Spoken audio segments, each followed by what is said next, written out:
Kidlat News Updates. Sa ating mga balita, dating Pangulong Rodrigo Duterte umalma sa pag-issue ng arrest warrants laban kay Pastor Kibuloy.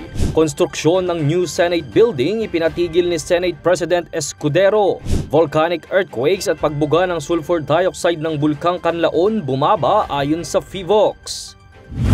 Ako po si Cesar Soriano, kasama ang buong puwersa ng Kidlat News Channel para ihatid ang mga nangungunang balita sa buong kapuluan ngayon. Umalma si dating Pangulong Rodrigo Duterte sa paghain ng arrest warrants kay Pastor Apollo Kibuloy sa Kingdom of Jesus Christ o KOJC Dome sa Davao City kahapon.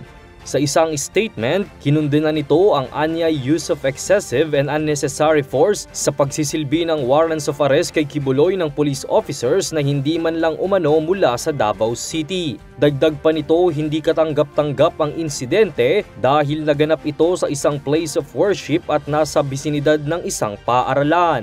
Kwenestyon din ng dating Pangulo ang paraan ng kasalukuyang administrasyon sa pagharap sa mga individual na akusado sa krimen na tinawag pa nitong overkill.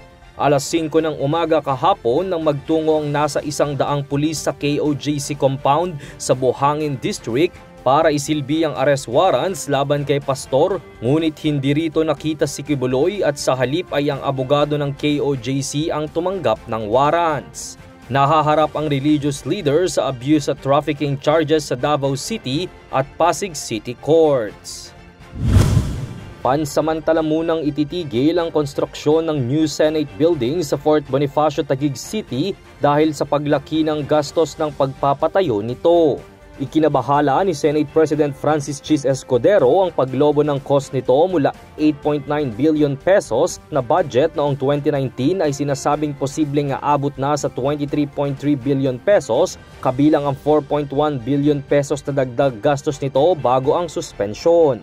Pinuna ng opisyal ang additional cost na 10 billion pesos para matapos ang gusali, kaya nais nito na isailalim sa comprehensive review ang proyekto. Salungat din sa unang pahayag na makakalipat na sa bagong gusali ang mga opisyal at kawani ng Senado at sinabi ni Escudero na malabo itong mangyari kahit sa susunod na taon dahil marami pang kailangang ihanda at pag-aralan. Noong termino ni former Senate President Tito Soto nang simulan ng DPWH ang pagpapatayo ng new Senate building, iginawad ang kontrata sa Hillmark Construction Corporation.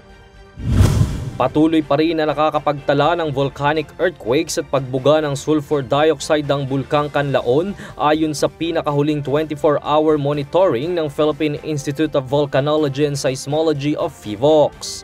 Ayon sa PHIVOLCS, 3 volcanic earthquakes ang kanilang naitala habang aabot sa mahigit 2,000 toneladang sulfur dioxide ang nailabas nito. Dagdag pa ng ahensya na mas mababa ito kumpara sa mga naitalang pagyanig at pagbuga ng sulfur dioxide sa mga nakalipas na araw.